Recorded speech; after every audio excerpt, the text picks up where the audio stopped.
We'll call the Finance Committee meeting to order. Everybody have a chance to take a look at the minutes? Move to approve. Second? We have a motion and a second to approve. Any discussion? All those in favor? Aye. Opposed? Motion's approved. Claims in the amount of $717,710.84. Our normal bills. Move to approve. Our normal bills. Yeah, that looks normal. That's great, Allison. You always look at Aunt Randy when you say, Because he always looks right at me. what are you spending that money on? I move to approve. Second. Motion and second to approve. Any discussion? All those in favor? Aye. Opposed? Motion's approved. 2024 budget and levy. I move to approve the budget that was prepared by our city administrator with the changes that I have proposed today. I have provided email and also have paper copies today of some adjustments that I'm recommending in the library funding. I would not approve. Question for you. I thought we were going to talk about it here, but send it to full council so they all could participate and lay out their questions or concerns first before we did a recommendation. Well, I think the recommendation would have to move forward, right? The recommendation, But as presented by city administrator. as presented, that would be staff's recommendation, correct? And Joy did provide, Yeah, but you're suggesting to move it with your changes before the rest of the council gets a chance to.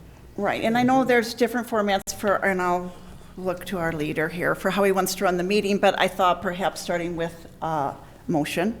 No, I think the motion, With discussion to follow. the motion is clearly in order. It's Finance Committee. Sure. It's on the agenda to talk about the budget. And I mean, I can see a number of different ways to approach this, right? I can see splitting the motion into two. To start with your amendment to the budget.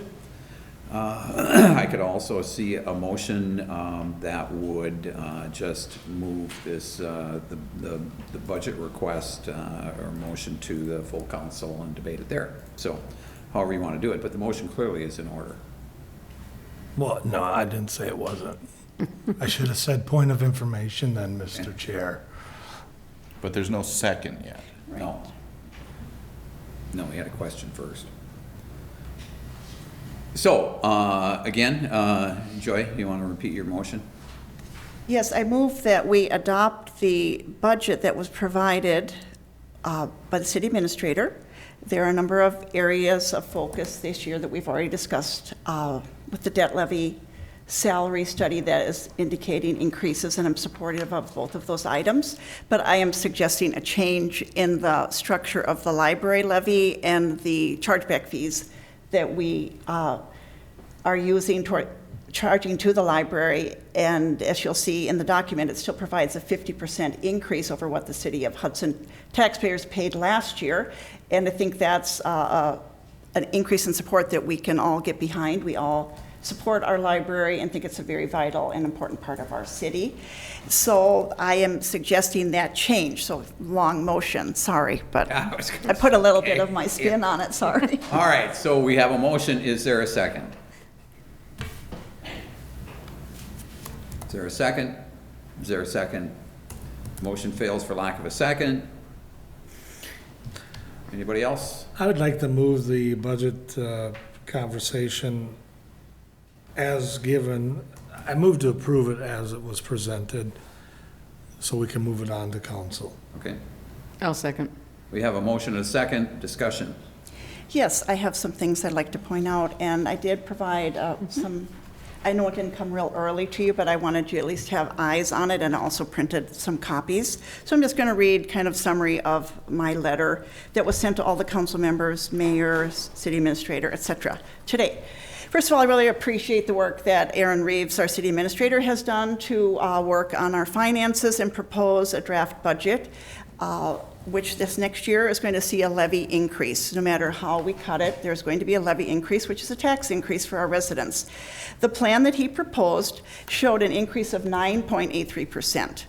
I am suggesting several changes that will still provide a great increase to the library funding, but actually lower the levy increase down to 7.5%. So again, a tax increase, but lesser one.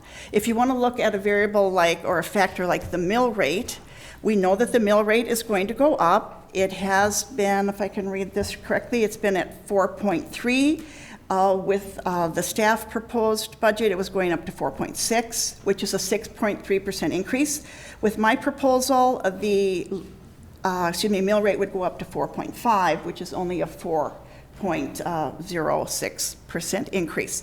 So in both ways of kind of evaluating our spending and our increase in spending, I think we all know that we live in a time where there's inflation, people are concerned about costs, and we have to really consider that. We don't know what's on the horizon. We're going to try and make the best decisions we can. What's interesting, so I want to delve into the library a little bit. Library levy, we've discussed this before, and I hope my fellow council members don't feel like I'm condescending to you when I talk about this, because I know that you understand it, but the reason I think it's important to talk about it is so that our residents understand, because there is a change afoot. Now there's no longer going to be a joint library. So the city is certainly going to be increasing our taxpayer support to the Hudson Area Public Library. In this current year, Hudson taxpayers have sent $364,000 in taxpayer funds to the library. Next year, we're actually mandated to match the county exemption amount, which in our city will be $614,000. And that move from 365 to 614 is a 68% increase. That's a very significant increase. It's coming from the pockets of our taxpayers here in Hudson.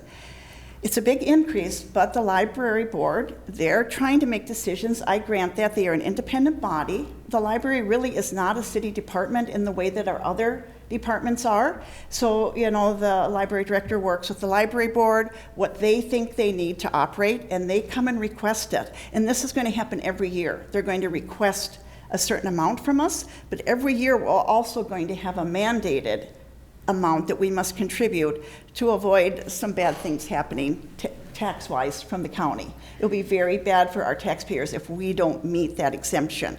So we really need to do that. So in the future, that's likely, the amount that we pay is likely to go up. That exemption rate will probably go up. But the library board has requested an increase of double what we gave last year, the city of Hudson alone. They're requesting $744,000, and that's double the funding that we gave last year. I feel that's excessive. It's more taxation than is really right to impose on our residents. Remembering that the county is also providing funding to the library based on other residents from other municipalities and their usage of our library. That county funding will vary from year to year. Most likely the dollar amount is going to go up. That is part of the kind of catch-22 of the funding system that we operate under. It's established by the state, it's implemented by the county. We don't have a lot of choices in that exemption level. So I think we should not go past that exemption level this year. There's no reason to do that. It's just taxing our residents more. And, of course, we want to support the library, and people might say, but yes, we need to. It's really important. They're playing catch up. Well, we've had nothing but report after report about how we need to play catch up on things like our street maintenance. And of course, we want public safety, all those factors that we have to consider. So we really have to weigh a lot of things when we're making these decisions. In this coming year, in 2024, the library will be expecting to get $506,000 from the county.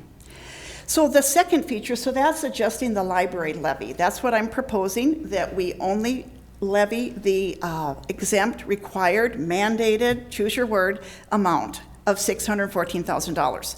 The second area that I wanted to touch on was what's called chargebacks. And chargebacks are allowed, all municipalities do them, to the libraries. They're charging appropriate fees for what it costs to maintain the library. For many years, the city of Hudson's only charged very nominal fees. And when you look at what we're providing, there's a building, there's a janitor, we give maintenance, repairs, utilities, administrative support. The draft budget that was proposed by the staff has a modest increase in the rent and a modest increase in administrative fees, but that doesn't really reflect the actual cost of maintaining that building. The cost to maintain the First Street building is estimated for next year at $217,000 a year. that, hopefully we can do it for that, because this year, there's been quite a few expenses because of the storm. And this year we actually went over our budget, or appears that we're going to be over the budget of what we expected to spend on the building. It's a costly building. We're maintaining it, and it's only right that the library, this is how it's set up in the state of Wisconsin. We only have so much control over what they do. We decide what we will appropriate for their budget, and we decide what we will charge them back for the services we provide. So the chargeback fees in the past were limited by a contract that we signed with the other partners in the joint library. So the city was not really reimbursed fairly for a number of years for our expenses, real cost. Next year, we need to start doing what all the other cities are doing. We need to charge appropriately for the services the city provides. River Falls, for example, charges their library approximately $250,000 every year. So my proposal is reasonable. In summary, I'm recommending a library levy only to the mandated exempt level, and to increase the chargeback fees for the library, to the library for services rendered. And I've attached that document with this. So we would be taxing 68% more to our residents, and out of that 68%, the library would still get 50% more than they did last year. And I think that that is a significant increase in support, and it's something that I think we can feel that we're supporting our library, and that is why I made that prior motion, and thank you for the time to explain that. I appreciate it. So is your biggest concern with this, and not to, we only got a couple minutes, is because of the fact there's other things that are kind of prioritizing in your thought process? Roads, public safety? Well, as time goes on, this is a new year, it's a first year. It's change. And I can imagine the library board and the previous directors that have served have been frustrated, because they've always had to every year ask 4 different municipalities, hey, we need some more money, we need some more money. That was difficult for them. But that structure did protect the taxpayers from prices going up. Now we won't have that protection, because what happens, this is why I've talked so much about the county libraries and what's called rural circulation rates, is what is being spent in other communities on their library is going to drive up that exemption rate. So we are always going to, it's just kind of a one-way ratchet, up it goes. So I don't see any reason to jump ahead on it, Randy. In time, we will be funding that. But yes, I see, I guess just being seeing what line items cost, if you've been down at Lakefront Park lately and walked on the new trail behind, it's great, it's beautiful. They made it a little bit wider, improved it behind the band shell from the bathhouse over. That's a $100,000 project just for that little segment. True. And the more you get into what things cost, it's like, well, that's stunning. $130,000, that difference there is certainly a full-time employee. And I think there's probably several of our departments that would have liked to have another full-time employee in the next year's cycle, but they basically were told from the top, no new hires. So there's definitely other ways, and I think any dollar taken, there's only so many dollars, and where are we gonna put them? So I think that we're already providing a very generous increase. We're mandated to do it, so why should we do more? Because in time we will have to do more, and we're taking money out of other coffers. I can tell you from being here for a little bit, Yes, sir. this problem has been almost perpetual. And I'd like to think that we finally found a solution, a reasonable solution, that takes care of this ahead so we don't have to revisit it down the road. We'll revisit every year, Randy, that's just it, we will. And so what we're doing is bumping it up higher. I would like to point out, for those of you that know quite a bit about the library budget, I'm looking at the mayor because now you're involved, that increased chargeback would be reflected in their budget, which they'll report to the state, which goes to the county, and in turn, this is the strangeness of the relationship, is if you spend more money, you get more money back. That's That's how it's set up, so they actually will have it shown as an expense. Am I right about that interpretation? Well, I don't know exactly about how it shows it as an expense, but it's one of the things that I've lamented over the years, is that it just is counterintuitive, you know. And we're Yeah. talking about cost per circulation. Right, So, but right. I do have a question for you, Sure. Joyce. So essentially what this gets down to is not accepting the levy transfer from our municipal partners. Mm-hmm. Is that right? Well, as I've said, and I'm happy to clarify that, I don't believe in my understanding that that's really correct, that they can transfer that. I know that there are people at the state that are saying that, and that you and Aaron have had multiple conversations. I've kind of asked for a written statement, a document to that effect. But, you know, the library, those communities, they are now, the people who live in North Hudson are now rural library patrons, right? You know that. So their support is actually rural, is going to the county, the taxation. So what, you know, by transferring this levy, what you're saying is the city of Hudson, the residents of Hudson, should now pay everything that the four partners paid before. If all that levy, if North Hudson comes in, we St. accept it, Joe, yep, yep. right, and Yep.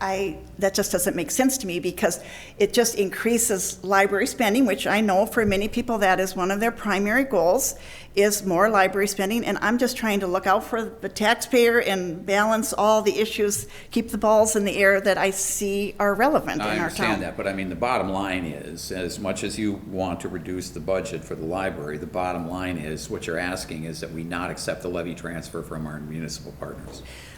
And yes, I do, that is correct. I don't believe that that's an accurate political move to do.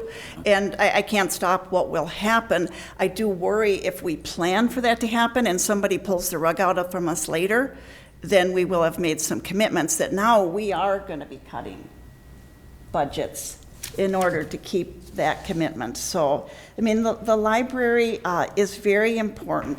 All the residents of Hudson support it, whether they use it regularly or not. Anyone that you ask thinks it's good to have a good library. The state of Wisconsin has enacted lots of laws to protect the libraries, and we've talked about this before, how the county doesn't even have a limit on how much they can spend. Right. So the more that the county spends, the more that we, in fact, will have to spend. Back to your thing, Randy, is we will have to keep every year, so it's not like we're ever going to reach a final solution, in my opinion. But we're going to have to pay the exemption. I think the residents, just my opinion, the residents and the citizens that I've represented and talked with made it very clear they want a strong library in the community. So I like to think, yeah, no. I get what you're saying with the Yeah, whole, I hear and you. I've been pretty fiscally conservative since I've been here. Well, this is tax to the max, you know, basically, let's tax and spend it all there instead of elsewhere. So these chargebacks help us pay for the cost of that building. I can assure you that building was bought for the library. The patrons of the library, the supporters of the Library Foundation Well, I was there. wanted, I know you were, a nice, aesthetically pleasing, beautiful building we can be proud of. It has not been a perfect building. A lot was Oh, we know discovered that. about it Yeah. after they moved in.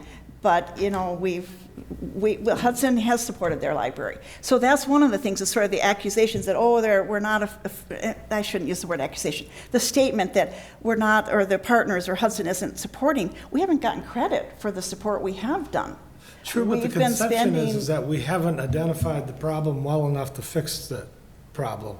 We haven't identified a solution well enough in the past, and this, in essence, does. But I do So mark you- your concern. You Right. know. I hear what you're saying, and again, I think it's excessive taxation. It's double what we taxed residents before. I would think 68% is a pretty nice increase. Why do we- You didn't get that in your last paycheck? No, I didn't. I'm still looking for that. Anyway, So, as I've said before, budgets are a reflection of the values of our city.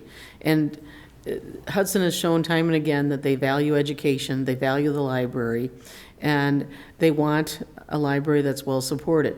If you look at the library budget, okay, so the community would receive the following benefits: Sunday Family Day, 2 new story times, outreach programs to senior living centers, daycares, and food banks, ebook and audiobook purchases to increase titles and reduce Hudson area patrons' wait times, and then market rate compensation to attract and retain qualified staff.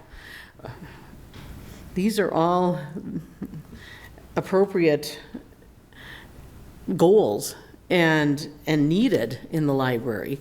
The other, so which of these would you want to put off? Well, I'm not suggesting we put any of them off, Joyce, and actually, this you're reading from the letter that we got from the library director. I think she wrote it in June, though we didn't receive it until August, or anyway, I didn't see a copy Right. until then.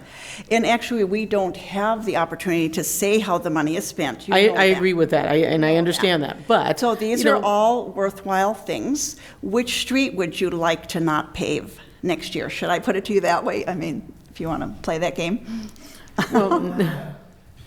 That's false premise of how you state. Right, well, and Joyce asked me, which one of these things do I not want to do that I don't think is important? So Well, and I know that we don't have a say in this. Right. But, you're implying that I am not in support of those things. well, and that's my question. Are you in support of all those things? I am, but I am also in support of the taxpayers, looking out for them, considering we are in difficult economic times and perhaps worse to come. So, we just see it differently. Thank you. And I'm not going to make you answer that question about which street you'll skip. No, I mean, they'd all be in my district. You see my point. You see The my ones that I point. want to have done. We all have different Elements. priorities. We all have We do. different priorities. Taking this. Absolutely. Now, I've got a question for Shelley. So we've got, one point that I agree with you on is that I do think that the amounts that are going back and forth to the city should reflect what the city actually, what it costs the city to maintain the library building and things like that. But Shelley's got a better perspective on what actually counts towards the cost per circulation, because not everything that we charge back to the library can count towards that. So that's my question for Shelley. Shelley, come on up. I just want to, I want to say, obviously, this committee meeting is going beyond the 7 o'clock hour, but we have all the council members here, and we might as well hear this right now, instead of stopping now and continuing on when the budget's taken up during the council meeting. Well, in my conversations with IFLIS, which is part of the regulatory system, and the Department of Public Instruction, the actual cost that the library generates for that building can go into the annual report we file with the state. The police side of the building cannot. It has to go into a separate part of the report. So if it were, say, $214,000, that cannot all be put into our operating budget and Yes, reflected and in just to cost per clarify, I'm cert. sorry if you didn't get a copy, I was suggesting half of that amount. So the total for the First Street budget, excuse me for interrupting you, I believe was $217,000, and I was suggesting half of it. So I'm sorry, I should give you a written copy of this too, Shelley. Again, I just generated it today, but you're correct, because, I think you might occupy 19,000 square feet or so of the Yes. building. So, a significant portion. So yes, I was suggesting a half, split it in half. So, thank you, and I apologize that you had to come to the podium without seeing this in writing. I Thanks. apologize. If there's anything else, let me know. If there's a zoning issue, we should do that. All right, one of the things that I wanted to say here is that, and Randy pointed this out, we've had, and of course, he's experienced this a heck of a lot longer than I have, but we've had nothing but funding problems for our libraries for as long as anybody can remember. And by getting into a joint library with our partners really didn't resolve that issue. it created probably a bigger problem than what we'd had in the past. And so while I fought hard to try to maintain the relationship that we had, and I thought we had a very, very good solution to the problem, but unfortunately our municipal partners decided to bail before we had a chance to explore that option. So in the meantime, then, what they've done is they have, as a group, and probably individually, went to the Department of Revenue and asked about the ability to, the legality of transferring the levy capacity that they had to us. They were assured that that was legal. We were assured when we looked into it ourselves that it was legal. And so I'm convinced it is. I have no qualms about that, no hesitancy about that. But if we don't accept that transfer, all right, so I mean, that's a big amount of levy capacity coming our way. And we talked about this at the last meeting, that it actually provides us a cushion where we could be doing chargebacks and reduce the overall taxes to net effect of the taxes to our taxpayers by accepting the levy capacity, doing maybe larger chargebacks, potentially even excessive chargebacks to maintain that cushion. You had said something earlier, Joy, that I agree with. The exempt amount is going to go up. It always has, right? And what happened, Randy, when it went up in the past, at a very, very critical time here for not just us, but all of our municipal partners, everybody coming out of the recession, when we were all at levy capacity. We were all at levy limits, and the exempt amount was still going up. So what happens in that case? If we're at levy limits and the exempt amount goes up and we have to be in compliance, what happens next? What happens next is, by state law, we are mandated to provide that amount of money, period, which means that we now have to cut our budget in order to maintain that state mandate. So that means that our largest portion of our budget goes to public safety, and that's likely going to take a hit. And there are other important things, such as roads and things that you've mentioned in the past, that would also take a hit. So what we're proposing here is to accept that levy capacity coming from our municipal partners, create a cushion by implementing chargebacks that will create a net effect of a lower tax rate than what you've been talking about, and also provide us with a nice cushion in the future when that exempt amount goes up, and provides us some space before we hit our levy capacity, our levy limits. To me, it makes sense.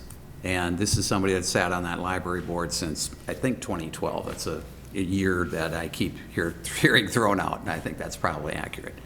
So that's where I'm at on this. And like I said, I allowed this conversation to go on. I think it needed to.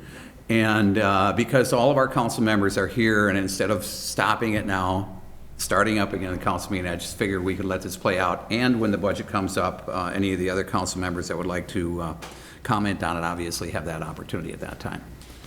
So, we good? Well, we've got a motion and a second. Right, but are we good? Yeah, Everybody I have no good? other comment. No, Okay, thank you. so, all those in favor of the motion? Aye. Aye. Opposed? No. Motion's approved. Anybody? I don't have anything. Move to adjourn? Second? Got a motion second to adjourn. All those in favor? Aye. Opposed? Motion's approved. We stand adjourned. Thanks, everybody. We'll give this just a couple minutes and we'll start up the council meeting.